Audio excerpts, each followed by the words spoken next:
Fanya hivi. Pande huu mwingine. Chini chini. Very good, tuketi. I know, ketini. Are we audible enough? Now, I want to thank all the government officials and the wananchi wame present. Now, you will agree with me that the leaders have been very patient, sindio? Pigia hao makofi. Unajua mwanasiasa kuweka kwa mahali moja for 5 hours sio rahisi. Sasa unajua huwa mnatesa ma chiefs na assistant chief, hata leo mteseke kidogo, because unajua I know nimekuwa kwa siasa. Mwanasiasa anafika mkutano, amefika Ijumaa, anatoka Nairobi, anataka kwenda mazishi 6. Anafika, anapata padre ameshaanza mahubiri, ndio hiyo anataka kushika microphone, anaambiwa kuja salimia watu 1 minute ndio uende. Anasimama anasema hata ajui nani amekufa, anasema nimekuja kusema pole sana. Alafu saa hizo anauliza mtu ni nani amekufa. Kumbe anaona mtu ako na kitambaa, anaanza kusema huyu mama mwenye analala hapa alikuwa rafiki yangu sana. Anaambiwa ni mwanaume alikuwa Lejo Maria. So leo tumekuwa hapa na nyinyi na mmeona wote wameketi chini kusikiliza. Si namna hiyo? Nitasema machache sana kujibu ile mmerais, alafu nitawapatia viongozi wetu tufunge. Kwanza wacha niseme kabla sijajibu haya maswali yote na mambo ambayo mmerais hapa, niko pia na mambo yangu tu mawili, only 2, yenye ningependa pia kuambia nyinyi.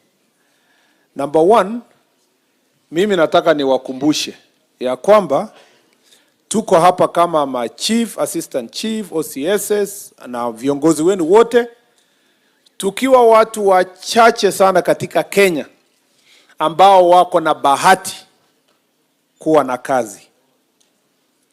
Watu wengi, na haswa kazi ya serikali, watu wengi sana wangependa kuwa na kazi kama sisi, lakini hawana. Wanaomba. Hata ile recruitment inakuja, vijana wengi wanang'ang'ana wapate nafasi kuingia polisi ama KDF ama nafasi yote ya kupata kazi. Kwa hivyo tukiwa hapa, we are already a few percentage of the privileged lot. Na kabla hatujauliza mambo yetu, mahitaji yetu ya kibinafsi na kikazi, lazima tukumbuke kwanza ni kwa nini tuliomba kazi hii. Why did we ask for this job in the first place? Kuna chiefs hapo wamesema waliandikwa a year ago, hata hawajalipwa salary. Wako wapi? Acha nione. Naona wako wengi hapa, hata yeye. Sasa wewe chief, si uliandikwa 1 year ago? 3 years now, Lakini siku yenye ulienda interview, wakati uliapply hii job, so ulikuwa unajua chief kwamba hakuna ofisi, hakuna motorbike, si ndio? Sio salary tutasema hiyo. So ulikuwa unajua hiyo, lakini bado uliapply hii kazi. Kwa nini wewe uliapply? Hiyo ya salary tutasort. Kuna chiefs wengi hapa keti tu, walienda interview, siku ya interview wakaulizwa, wakaambiwa chief, unajua kwa hii location hakuna ofisi na wewe bado unataka hii kazi? Akasema mimi I'm very creative and innovative, I work under minimum supervision. Na penye itakuwa ofisi yangu. Okay? Kwa sababu walikuwa 20, akawekewa hiyo max, akaona body language nini, wakawekea 8 out of 10. Akauliza swali ya pili, akaambiwa chief, wewe hakuna motorbike ya hii location, utasunguka aje ufikie wananchi? Nasema mimi kila wakati mimi natembea huko nikimingo na wananchi, motorbike ni ya nini? Wakaona huyu mbaya, si mbaya, wakaweka 9 out of 10. Siku yenye aliingia ofisi, hiyo ofisi gani hata haina motorbike, haikae kama ofisi ya rais, hakuna ofisi imejengwa. So you need to remember that all these other things we have asked today is secondary to the initial call that you had to serve. And if you have that calling to serve, you must serve diligently. Lazima ujitolee kwa roho yote, ukue innovative, maneuver through the challenges that are there. Like we said earlier, wewe OCS uliomba kazi ukasema utafanya kazi anywhere. Kwanza OCS wenye wako hapa mliandikwa wakati you might have been the only person in your location because mlikuwa wachache mliandikwa. So you are privileged. Be creative. Like I said earlier, ukifika police station huko na hakuna ofisi ama hakuna cell ile mzuri ama hakuna nini, sanya the local community hapo, ita baraza na uite chief na uite MCA. Mwambie sasa bwana MCA ndio hii, this is the only police station tuko nayo. Tutaendeleaje? Tafuta mbunge, mwambie mbunge hii place iko namna gani tungetaka kusaidiwa.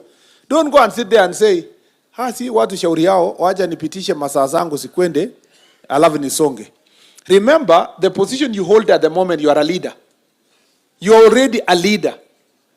And every step, every place you go, you must put in place your leadership skills. Interact with the local community. Be available. Ukikuwa kama OCS na wende ujifungie kwa police station, how will you serve the local community? Ukikuwa OCS, uendi kanisa, uendi mazishi, uendi msikiti around hapo, uendi hata harusi. How will you interact? How will you win people to your side if you are not interacting with them? You are not conversing with them. You are not sitting with them. There is no other way. If you are around a university, Maseno University, sijui Kisumu, you must make friends. Ujue nani ni student leader. They must be your friends. You must have their numbers. Waambie sasa kiongozi, mkipata shida yote pigia mimi kwa hii number. Nitawasaidia. You cannot leave the gap between you and the students and expect that they will. You see, I like what that OCS said. First of all, you must know you have a job. And you need some people to help you do that job. So you must build the relationships and the networks that will help you do your job. Because at the end of the day, other people will do your job, but you will take credit. Tomorrow, tukikuja hapo watu wanasema usitoe huyu OCS. Huyu ni OCS wetu. And it's very easy to do an opinion poll who is a good OCS. You just go to a place na unasema, nimeona kwamba mnaendelea vizuri sana na uongozi ya poll. Watu wanasema toa huyo saa hii. Saa hii kabisa. Lakini kuna mahali unaenda unasema sasa huyu OCS amekaakaa sana, tunataka kutransfer. Watu wanakuambia please, hata kama ni promote na abaki hapa. Why? The two demonstrates the role of leadership. You know, wewe chief, you are a person of that community. You must be the leader. Ukifika stage wewe chief, wakati baraza inafanywa, watu wanasema wewe chief, ngoja kwanza wewe songa. Wacha hii mzee atuongeleshe. Ujue wewe ni chief kwa ofisi, lakini huyo mzee ndio chief ya hiyo area. You must be the one who is the leader in character, in behavior, in commitment. You must always be the one who is a leader. So let's be diligent. Let's seek to do the right thing all the time. Let's work as a team. By the time wewe OCS unakosana na chief, na ni chief ni mtu ya area hiyo, he is very enthusiastic to do your job. There can only be one reason. It's because uko na hii control ya kucontrol mali. There is no way the OCBD can have a car and then the DCC anatembea na mkuu. You cannot always tembea na mkuu. Lazima mkuu pamoja. You must work in multi-agency level together. Chief na DCC, ACC, kila moja wetu. We must pull our resources together, our time together. We are only serving the same people. We are trying to help each other succeed. And that's why this Jukwaa la Usalama is supposed to be just an example on how it is easy to bring everybody together, including wananchi. You've heard me in other places, nimesema. What is so private about security that when you have your sub-county security meetings, you cannot invite the chairman of Boda?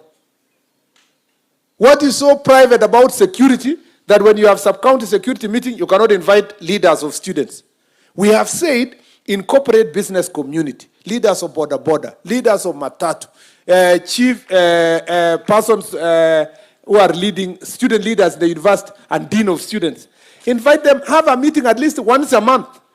or once in 2 months to discuss the states of security in that area. That way, those are the people who are your partners in sorting your problems in the locality. And the day mtu wants to attack a police station, watu watasema, this is our police station. You have a community where the opinion leaders have never even stepped in your police station. Why? Because there is a distance between the police and the community. So, when we live here, go and organize jukwaa la usalama mashinani in the best way you can, so that it can help you be able to solve your security and leadership issues at the local level. You are a leader. And a leader, the Bible says, the Lord is my shepherd.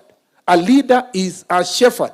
He leadeth me to fine waters, to green pastures. You must lead. You must lead your people. But, you know, some of you, instead of being a shepherd, you are a butcher. You know, a leader, a shepherd, akienda mbele, kondoo inamfuata. Lakini a butcher, anafukusananga na kondoo. Anapiga na huku, nini, anapiga pembe, anakula kondoo. Na some of you mnakula kondoo literally. Yeah? Kuna chiefs wanaripotiwa, chief fulani alipatikana kwa lodging fulani na kondoo fulani, amefukuzwa, amepita dirisha, anabeba longi kwa mkono. Wewe bado utasimamia nani? Hata tukikuachilia utasimamia nani? You must behave yourself because you chose this job, and it's a job of leadership. It's also a job of sacrifice. You must be willing to go out of your way to make sure that you serve. That's why mnaenda usiku, mnaenda saa ngapi, mnaingia kwa pombe. And I agree with you, of course, that mkienda, at least we must take care of your interest. Ukikuwa injured, wakati unatetea na kutumikia watu wetu. Tumeelewana mpaka hapo? I think that is important for you to appreciate. We have not come here. We've come here to do teamwork, to build teamwork.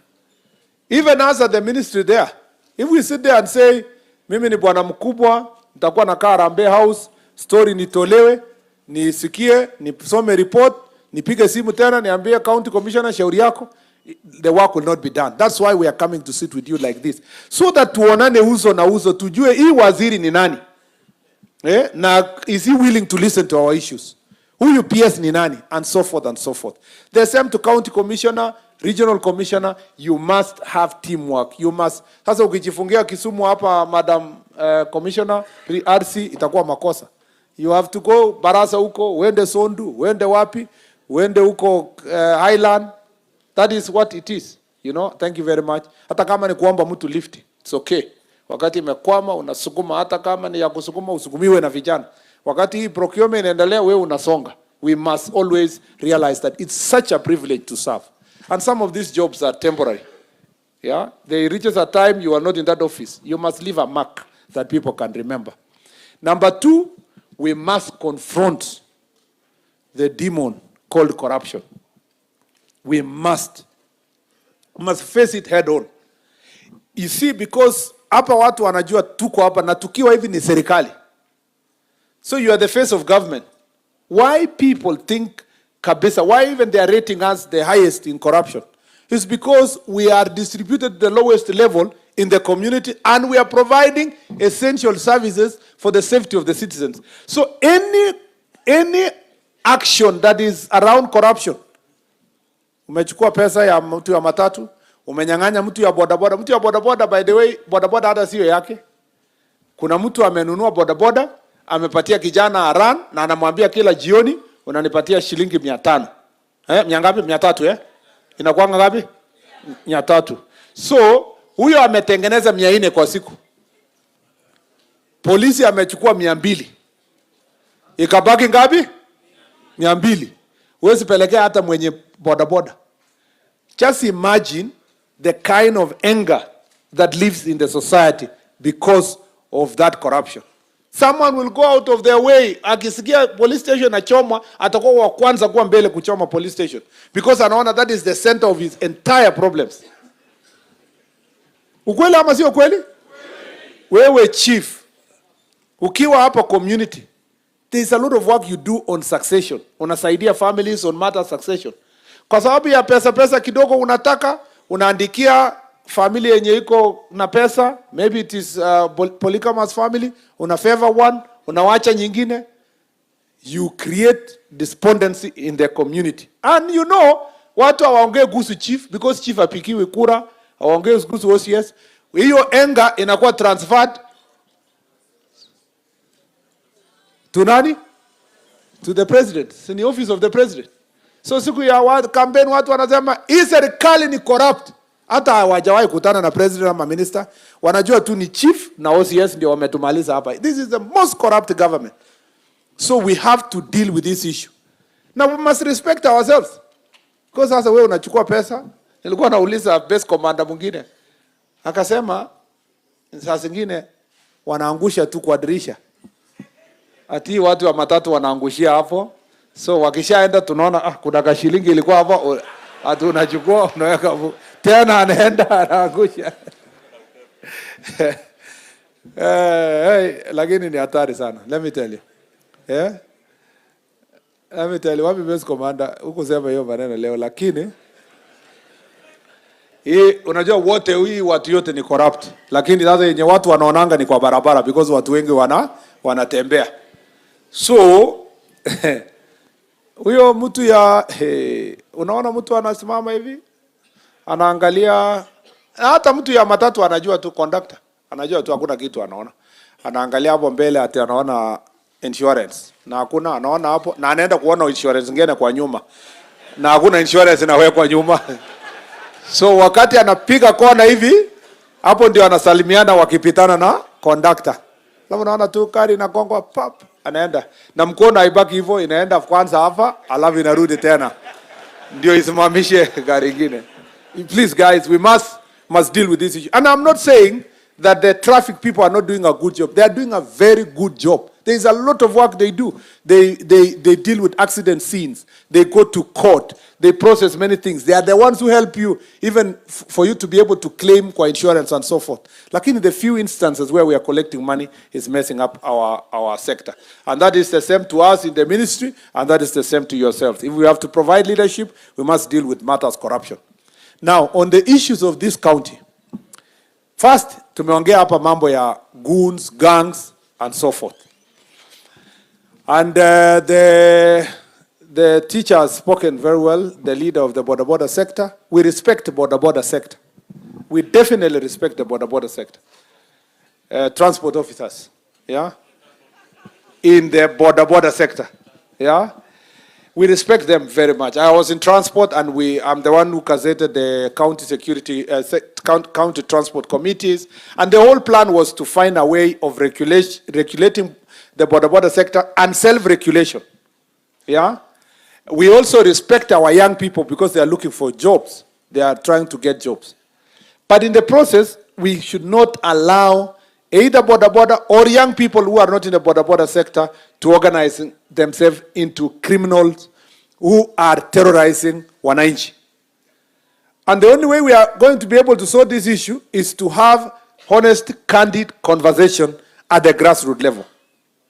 The police have promised in our security meeting today that they will carry out serious operation to arrest anybody who, in the name of politics or any other way, is carrying a knife, is carrying rungus, machetes, is carrying all kind of things to terrorize residents. We are willing, we have no problem with any elected leader walking around with their leaders, but it must not lead to a situation where someone is being forced to do certain things because there is a gang. We were told in another county, I don't want to mention the name, that even county government is using goons, you know, to force government policy. That if the county government people are not complying in certain village with county government thing, the leadership of the county government wanafika na goons. Wanakaa chini wanasema nani anapinga mambo ya serikali, na ni watu wenye wanatoa macho na ni macho mekundu na wameshika chuma kabisa, wanaangalia kuona nani kwa baraza hii kwa vile. Na kwa sababu wananchi wanajua ni goons, kila mtu anasema tumekubaliana, kiongozi tumekubaliana, ati petition at public participation imeisha. That level of intimidation is unacceptable. So we have agreed, there is a way we have agreed with our security team. And the president is trying his best. Climate works, mambo ya construction site, and we are all trying to find ways of ensuring that our young people can get jobs. Even the border sector, properly organized, is a multi-billion economic sector. We just need self-regulation first, before even government regulation. They respect themselves, they determine their routes, they have proper uniform. Some of the border who have become criminals, for example, who are being told in Kisii, they are being forced to wear uniform of particular politicians and then torture people. We cannot accept that. We want border to have border uniform based on their sectors, designated areas. As told here in Milimani, there is a small organized team that can be replicated in other parts of the county. So that, and you can learn something from the Matatu sector. This is fairly organized. We can also organize the border sector to circles that can be accountable. And chair or a spokesman of border, I have no fear of contradiction. I have not said it's already in the law, but this is where we should go. Border is transport of last mile to access areas that you cannot have vehicles and you cannot have buses and you cannot have train and so forth. We cannot have a pillion passenger being carried on a highway by a border. Ati anatuanga umebeba mtu kutoka Nairobi unakuja Nakuru. That should not be the case. It should be the case that there's designated areas where it is transport of last mile.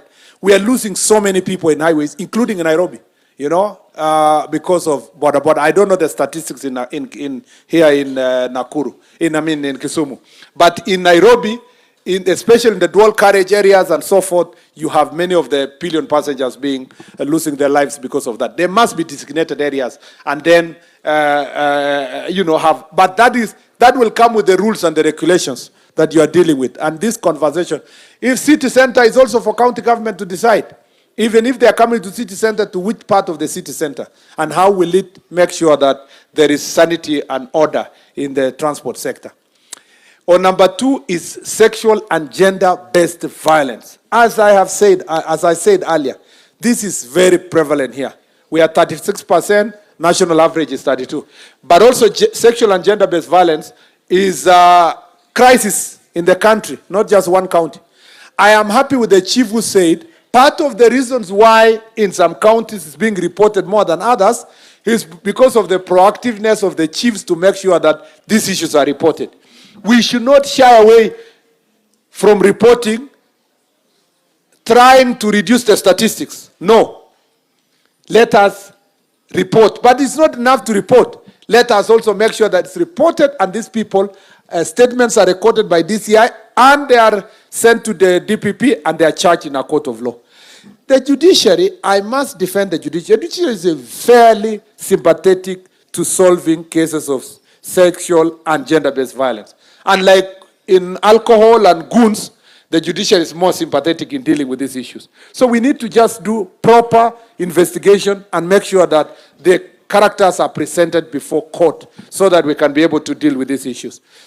We know that this issue is prevalent and we must help each other. Border people, please help us.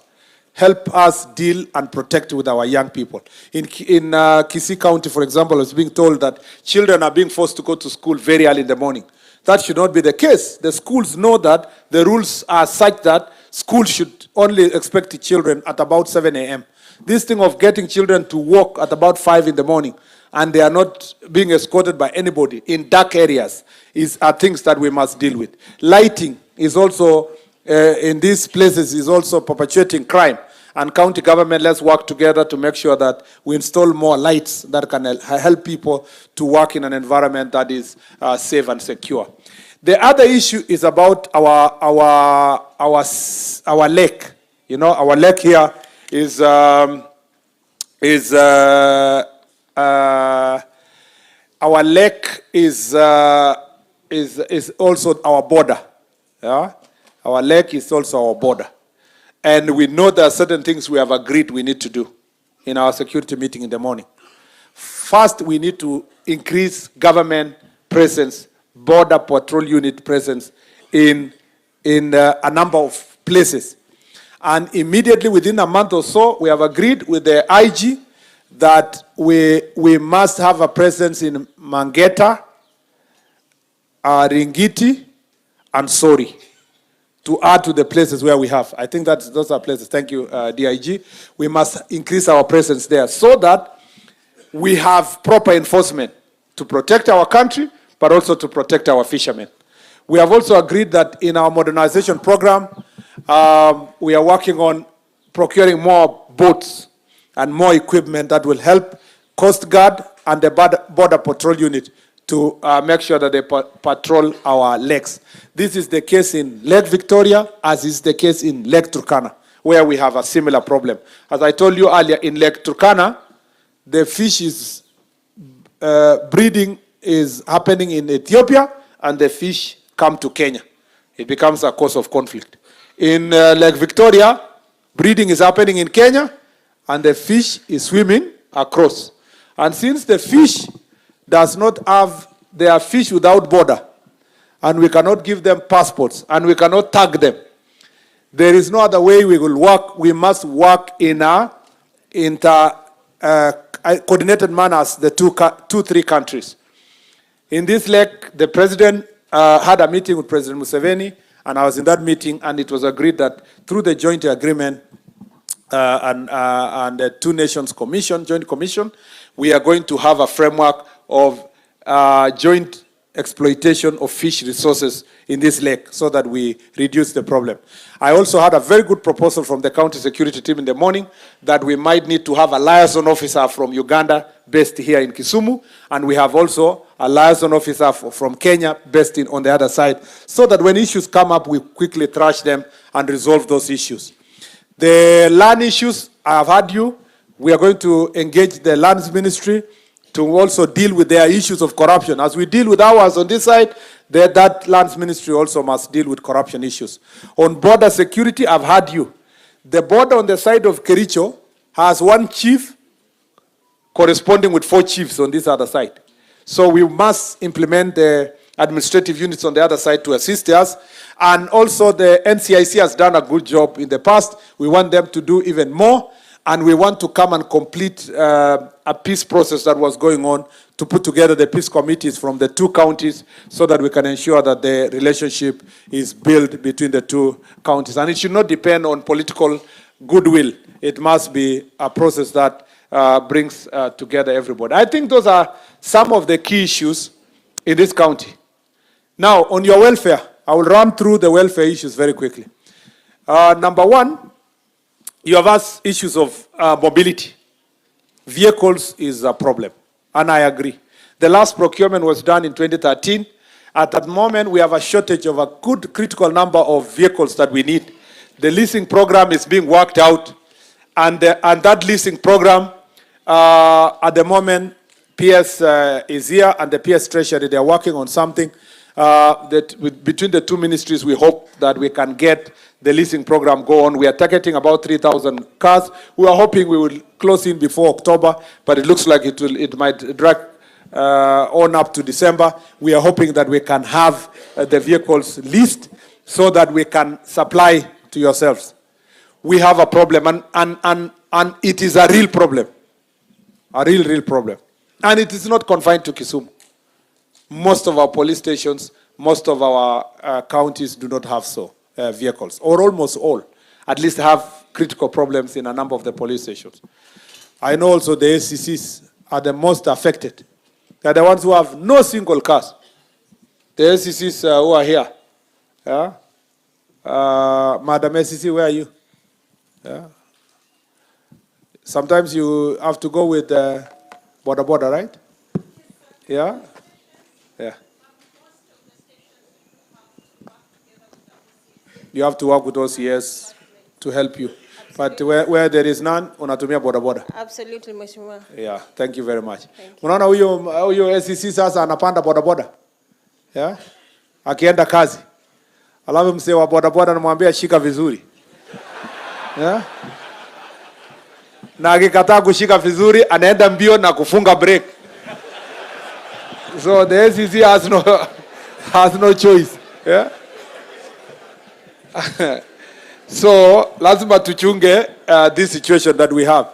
Niliambiwa huko Makwiny na ACC moja alikuwa anaenda baraza, amebebwa na bodaboda. Mtu wa bodaboda alipoona mkutano imekaa namna yeye amekaribia, akaweka ka style na madoido, akaangusha madam ACC. Alipoangusha kofia ikaanguka. Ati mtu akashout kwa mkutano akasema serikali imeanguka, you know. So we don't want serikali ianguke. We want to make sure that transport. Umesikia bwana Fias, serikali isianguke vile tunaambiwa hapa. I want us to work together. We will see how to deal with this transport issue. On the question of your offices, I'm glad our leaders are here. Let's help each other through CDF to build as many police stations, as particularly chiefs and assistant chiefs offices, particularly to make sure that we have infrastructure. We thank you for what you have done already. I am the one person who supports NGCDF 100%. My opinion is different from other leaders. I support NGCDF 100%. And the reason being, I see the practical solution it gives at the local level. And it gives an opportunity to people at the local level, the committees, to decide the programs they want. And you chiefs, in your barazas and in decisions of NGCDF, working with your MPs, let us also support programs that will build the police station so that we can be able to move forward together. Mambo ya village elders, I totally agree with you, Mama, on the issue of village elders. We are in the final stage of the CAB memo. It's been signed by my colleagues. I'll present before cabinet, and then we'll see direction how to support the village elders. We will see how best we can be able to support you. It will not be employment, so it's not that it's salary. We're just looking for honoraria of some sort to support your work. Ya kununua torch, na gumboots, na airtime, na nini, ya kusongesha, and also some insurance for those who are unable to pay for SHA. It can assist them to be able to do so, as they assist the other security architecture to solve their problems. The other issue that I know as of great concern is, I have already said earlier, we have agreed we will have a policy after this on transfers, and we have a policy on promotions. That will deal with all these issues, including the structure of promotion for chiefs, assistant chiefs, and the ACCs. Kuna also chiefs wako in terms of rank wako juu ya ACCs, and then they are being monitored, you know, they are being supervised by the ACCs. That is an issue that we have to deal with. And so already we are having Conversation Public Service Commission as part of the output from this meeting. That is an issue that will make great contribution to it. We also want to reserve, when we advertise for the ACC's jobs, we'll reserve some of the jobs for the qualified chiefs so that they can rise to those positions of the ACCs. But you must go for interview. We'll just reserve the possibility so that you can, there is the Public Service Act requires that everybody must go through suitability test so that you can get to move to that level. And I know some of the chiefs and teachers, chiefs and people who are chiefs and former teachers who apply to be ACCs are struggling to fit into the rank within the ACCs issues. And again, we are working on that part. The ACCs of 2021, who are now almost due for promotion, you need first to go for the training. I think there are 300 of you. And His Excellency the President gave directives when we were at the graduation of the other ACCs, and you have been allowed to go for training. So anytime next month, all the 300 of you will go for the training so that you can qualify for your next stage of promotion. We also don't want you to wait. We want to make sure that the 300 ACCs that are due for promotion for the 2021 cohort, we want to make sure that they are going for the training from next month so that they can be promoted. What have I not said?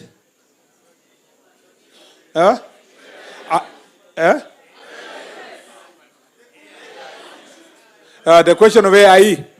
AIE is being, AIE for all, for the police, for all of you is being worked out. We want to see how best, looking at the budget. You see, let me tell you something, why the AIE kept coming down. The location, which was a location 8 years ago, is 3 locations now. Okay? without corresponding increase on the side of the budget. So it ended up being that where that jurisdiction where the chief was getting 30,000, or was getting 50, it comes down. So we are doing that. We must do proper costing so that when we improve the AIE, it becomes also sustainable. So we want to do after this proper costing. Remember, before even you speak about AIEs, you have 56 locations that have not been operationalized. And not 56 sub-locations, and I think 20-something locations. And one sub-county. 34 locations. 56 sub-locations. You have sub-counties. You have So why have we not operationalized since 2016, 2017? It's for the same reasons. To employ another chief extra requires a salary, and the salary has not been budgeted for. So what we are working on first is even to get these administrative units be operationalized, so that then it's followed by the commensurate AIE. So we need about PS 2.5. We need 2.5 billion shillings extra to our budget to operationalize all the administrative units. So we are working on it. Part of the reason why we wanted to listen to everybody is to strengthen our argument and to carry along everybody, including our elected leaders, so that when we go sit down and work on the budget, we work on it together. And please, believe me, this is something of great concern to us. The administrative units and the AIE is something we will work on, including the fuel.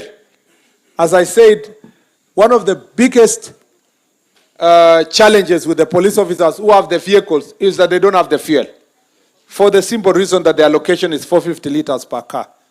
So I am glad the OCS proposed 750, but there is almost a consensus. Let us start with 650 for now. So we are going to work to move it to 650 per vehicle, and then we try to ensure that for the areas like Turkana, Marsabit, Northeastern, where they collect their fuel very far, we see how we can ensure that the fuel is collected somewhere nearer, so that then it can reduce also the wastage in that regard. We want to request county governments also to invest in ambulances, so that when you have accident scenes, we don't depend on police officers to go and rescue people, because then that again takes away some of the operational resources. On the issue of drugs and alcohol, we have also said that operation must continue. We already have the names of the places we want to target. So we'll work together to see what we are going to do, and the people who have been profiled. There's even a link of some of them operating from Kisumu to Nairobi. Kisumu is the third highest, it's number 3 in Kenya among the counties where there is a high prevalence of illicit alcohol. So something has to be done. And you are number 5 in the use or of drugs and substance abuse, especially cannabis sativa. So we have to do something. We have a job to do as the security sector for serious crackdown. Some of these people you're calling gangs, they are carrying these drugs, alcohol, and they are carrying machetes and knives. They must be charged for those things. You don't have to say they are gangs. All of them can be swept and charged for the criminal activities they involve themselves in, if they are not abiding by the law and order.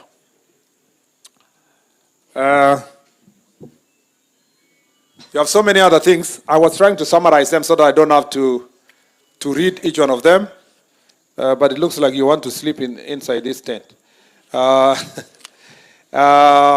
Training has been an issue. And as I said earlier, training will be, I don't want to repeat. This is we will make sure that it's ongoing.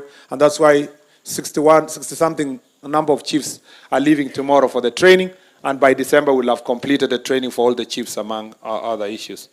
Mambo ya extraneous allowance and hardship allowance, we have had you. We'll take that up. On the citizen services, we are going to open Moroni within the next 2 months. We must have in the Moroni constituency, we must have an office there because that's the farthest one. And then we come to Kisumu East, because Kisumu East can come later because nearer the town, but at least Moroni must come immediately within the next 2 months so that people can get birth certificates nearer home there and so forth. And I've heard you also, in terms of other government services, all the sub-counties where we gazette to bring other government services closer. Again, we'll have to work with our leaders to make sure that the office space is there so that then we can encourage other ministries to bring their services closer. Licensing of alcohol and sale of alcohol, county governments, this is your job. You need to do something about it.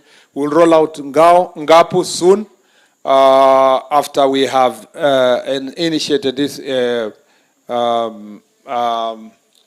what do you call? Initiated the recruitment.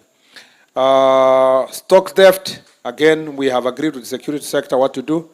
Compensation, we agree, our chiefs, WIBA also delays in some cases. We want to, in our report, we'll make sure that that is expedited. That includes also pension and gratuity for those who retire. On the issue of team building, I totally agree. We must have a reward system and bring back team building sessions for all of us. Maintenance of police station, that's an AIE issue, and we must deal with that. Promotion policy, strength, road designs, layers with political leaders in issues of goons. Please, that is true. Some leaders have bouncers who are goons, and some don't. So we have to really engage them. And our security sector is going to engage specifically everybody, including governors, senators, MPs, so that we make sure that things go well. I hope my friend Professor Anyang' Nyong'o doesn't have a DG. Does he have his wing? I don't think he can afford to have goods at his, not because he doesn't have money, but at his age, he should be living very good legacy for peace.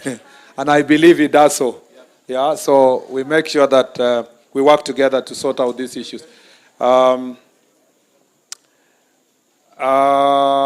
Harmonization of KPS and NPS, we'll do that. Coast Guard issues, electronic tracking, training. Thank you for the young people who presented their solution here. I'm going to listen to them. Fuel issues for the prison. I agree, and vehicles for prison also. Modern, whatever, public, instant fine system, I agree. Tools to village elder support, security. Jukwala Wasomi, we will support you. And the PS office will support you. Here we have a program to make sure that we support Jukwala Wasomi for our students in college and the university. Comrades power, eh? Yeah, so we will support you. All these other things, human-wildlife conflict, I've already asked our peers to speak to the PS wildlife so that compensation issues also are taken care of seriously in this region, just the way it is done in other parts of the country. Insurance for border, all those conversations, rescue, PWD issues, I agree, gender-based violence, licensing, vetting of persons, vetting for giving IDs that was removed. So chiefs, you know what to do. You are the ones who take responsibility in identifying residents in your location and facilitating them to get IDs. And then IPOA with the police, we must be able to build that good relationship between IPOA and the police. Medical cover is already being discussed, especially for the police. There has been a lot of complaint in the existing medical cover. So mnipigia makofi. I know I've not exhausted everything. Before I give Mheshimiwa Oron, not Aaron, Oron.